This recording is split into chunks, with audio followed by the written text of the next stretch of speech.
আসসালামু আলাইকুম ওয়া রাহমাতুল্লাহ। আজ এই ভিডিওতে আলোচনা করার চেষ্টা করব যে চোখ খোলার উপায় কি, কিভাবে আপনি চোখ খুলবেন, কিভাবে চোখ খোলার মাধ্যমে আপনি চিকিৎসা করবেন, রোগীর কিভাবে চোখ খুলবেন, একজন সাধারণ মানুষের কিভাবে চোখ খুলবেন এবং শিশুদেরই কিভাবে চোখ খুলবেন এবং চোখ খোলার মাধ্যমে কি কি কাজ করা যায়, কিভাবে কাজ করবেন, এ টু জেড সকল বিষয় নিয়ে আজ এই ভিডিওতে আলোচনা করার চেষ্টা করব ইনশাআল্লাহ।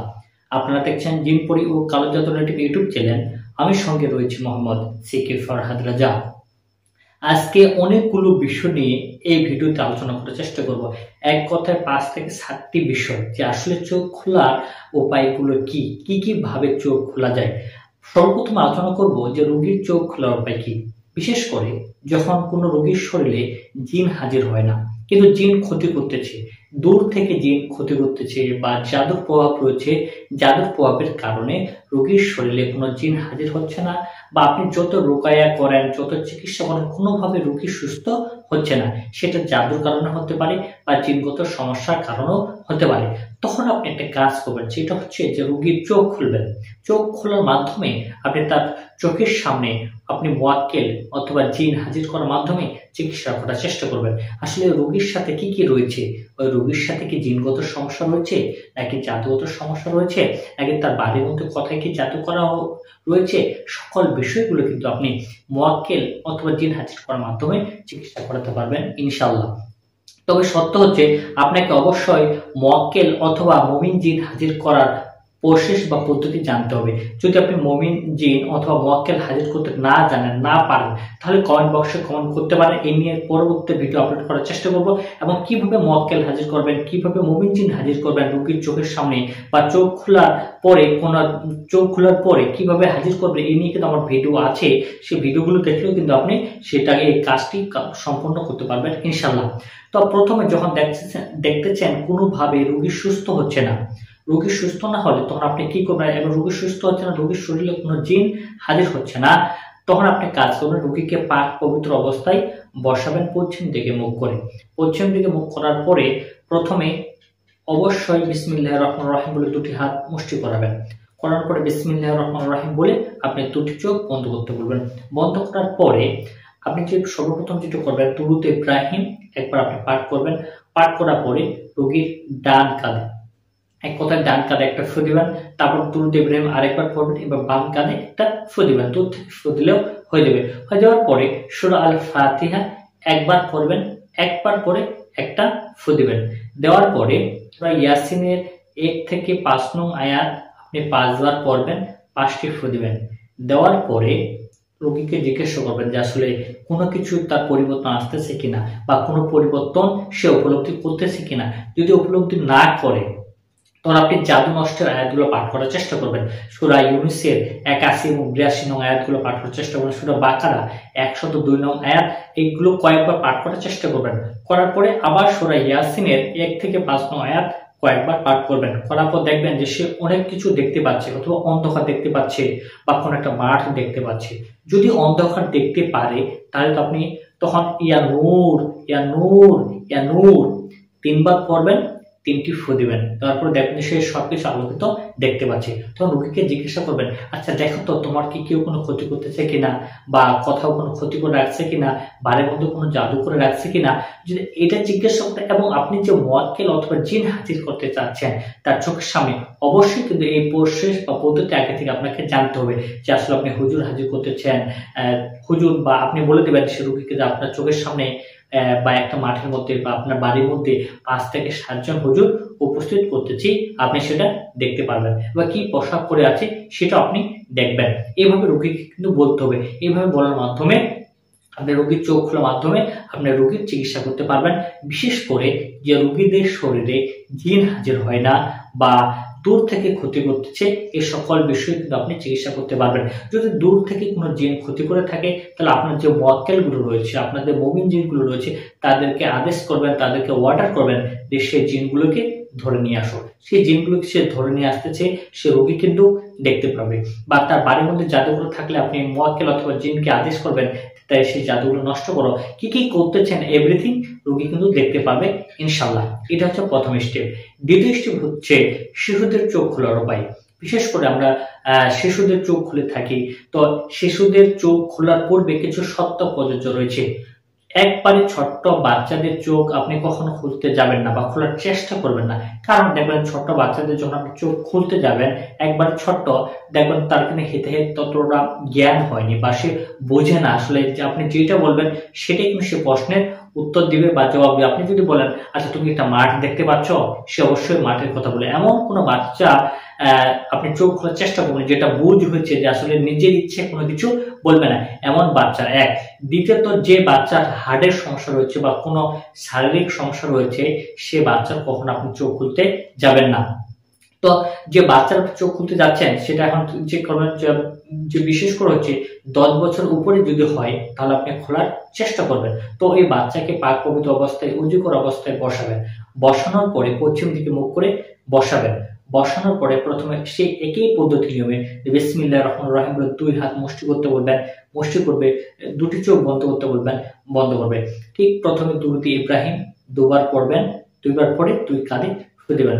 দেওয়ার পরে সূরা তোহা 25 থেকে 28 নং আয়াত, সূরা তোহা 25 থেকে 28 নং আয়াত 3 বার পড়বে, 3টি ফু দিবে। তখন জিজ্ঞাসা করবেন তুমি কি দেখতে পাচ্ছ। ঠিক সে এইটা করলে তার চোখ খুলে যাবে এবং সে দেখতে পারবে ইনশাআল্লাহ। তো এটা দেখতে যদি পারে যে সে অন্ধকার দেখতেছে সবকিছু, তখন আপনি ইয়া নূর ইয়া নূর ইয়া নূর 3 বার পড়বেন। 3 বার পড়ার পরে দেখবেন যে সে সবকিছু আলোকিত দেখতে পাচ্ছে ইনশাআল্লাহ। তখন ওই বাচ্চার চোখের সামনে আপনি সে মুয়াক্কিল অথবা জিন হাজির করার মাধ্যমে আপনার যে ইচ্ছা সকল বিষয় কিন্তু জানতে পারবেন ইনশাআল্লাহ। এরপরে সাধারণ মানুষের চোখ খোলার উপায় কি, এখন আলোচনা করার চেষ্টা করবো যে আপনি সাধারণ মানুষের আমরা চোখ খোলা যাবে কিনা বা চোখ খোলা উপায় কি। যে সাধারণ মানুষের চোখ খোলা যাবে, কিন্তু এখানে শর্ত প্রযোজ্য রয়েছে। শর্ত বলতে দেখবেন যে আপনাকে অবশ্যই 41 দিন ইচ্ছাকৃত ভাবে সকল প্রকার কবিরা গুনাহ থেকে আপনাকে বেঁচে থাকতে হবে। এক কথায় কবিরা গুনাহ করা যাবে না, আপনার চোখের হেফাজত করতে হবে। যদি আপনি কিছু শর্ত প্রযোজ্য রয়েছে এবং 5 ওয়াক্ত নামাজ পড়তে হবে, হালাল রিজিক কিন্তু কোনো নেশা খাওয়া যাবে না বা কোনো নেশার সাথে সম্পৃক্ত থাকা যাবে না, যদি এরকম কিছু শর্ত রয়েছে এগুলো যদি আপনি মানতে পারেন তখনই কিন্তু আপনি সাধারণ মানুষেরও চোখ খুলতে পারবেন। যদি এই শর্তগুলো প্রযোজ্য বা দেখবেন যে আমরা বিশেষ করে যারা প্রাপ্তবয়স্ক তারা কোনো না কোনো গুনাহ আমাদের দ্বারা হয়ে যায়, যদি এরকম ধরনের ডেলি আপনি কোনো না কোনো গুনাহ করতে থাকেন বা করে থাকেন, এই কারণে কিন্তু আপনি যত চেষ্টা করেন কোনোভাবে সাধারণ মানুষের চোখ আপনি খুলতে পারবেন না। সাধারণ মানুষের চোখ খোলার জন্য অনেকগুলো শর্ত প্রযোজ্য রয়েছে। এই শর্তগুলো মানার পরে তখনই কিন্তু আপনি সাধারণ মানুষের চোখ খুলতে পারবেন। সেটা যদি কেউ মেনে চলার চেষ্টা করে বা কেউ যদি মেনে চলার পরে যদি আপনি ট্রাই করেন তখন কিন্তু তার চোখ খুলতে পারবেন, তার আগে কিন্তু কখনো চোখ খুলতে পারবেন না। যদি মনে হয় যে হ্যাঁ যে এই যে সাধারণ মানুষের চোখ খোলার উপায় কি বা কি কি শর্ত প্রযোজ্য রয়েছে, কিভাবে সাধারণ মানুষের চোখ খোলা যাবে, যদি আপনার প্রয়োজন মনে হয় তাহলে আপনি কমেন্ট বক্সে কমেন্ট করবেন। এই নিয়ে পরবর্তীতে ভিডিও আপলোড করার চেষ্টা করবো ইনশাআল্লাহ। আমরা আলোচনা করার চেষ্টা করব যে চোখ খোলার পরে সে কি কি কাজ করা যাবে বা কি কি কাজ করার উপায় কি।